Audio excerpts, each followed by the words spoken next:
Page 1। तारांकन मणि। एक चुटकी जहर रोजाना मणि। तारांकन आरती नामक एक युवती का विवाह हुआ और वह अपने पति और सास के साथ अपने ससुराल में रहने लगी।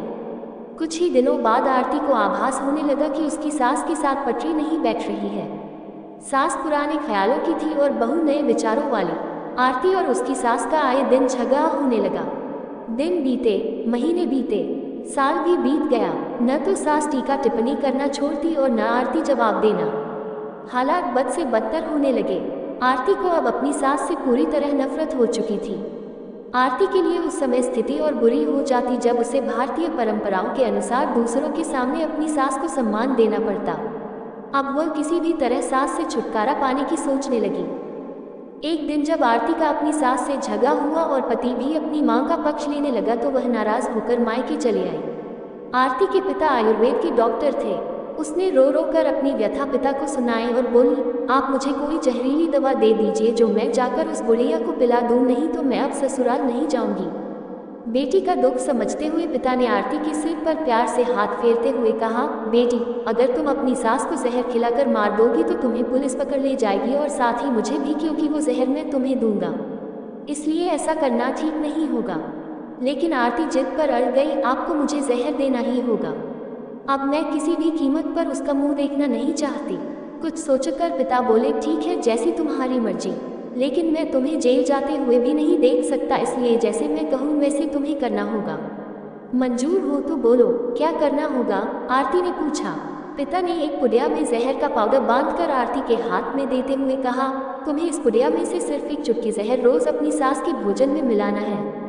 कम मात्रा होने से वह एकदम से नहीं मरेगी, बल्कि धीरे धीरे आंतरिक रूप से कमजोर होकर 5 से 6 महीनों में मर जाएगी। लोग समझेंगे कि वह स्वाभाविक मौत मर गई। पिता ने आगे कहा, लेकिन तुम्हें बेहद सावधान रहना होगा ताकि तुम्हारे पति को बिल्कुल भी शक न होने पाए, वरना हम दोनों को जेल जाना पड़ेगा।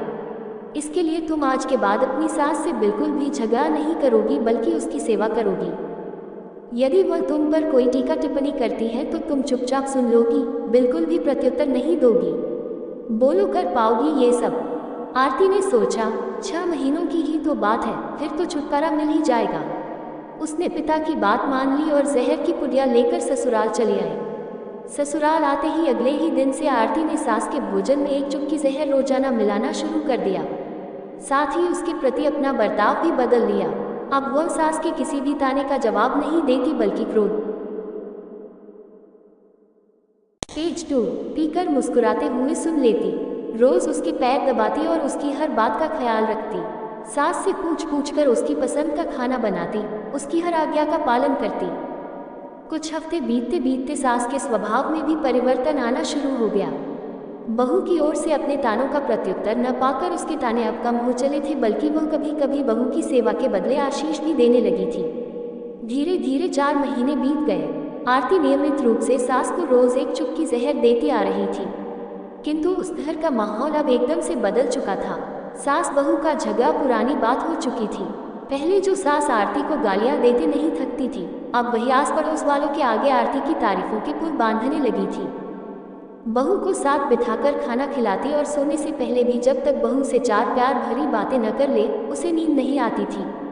6ठा महीना आते आते आरती को लगने लगा कि उसकी सास उसे बिल्कुल अपनी बेटी की तरह मानने लगी है। उसे भी अपनी सास में मां की छवि नजर आने लगी थी।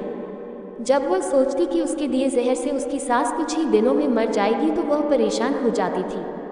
इसी उहापोह में एक दिन वह अपने पिता के घर दोबारा जा पहुंची और बोली, पिताजी, मुझे उस जहर के असर को खत्म करने की दवा दीजिए, क्योंकि अब मैं अपनी सास को मारना नहीं चाहती। वो बहुत अच्छी है और अब मैं उन्हें अपनी माँ की तरह चाहने लगी हूँ।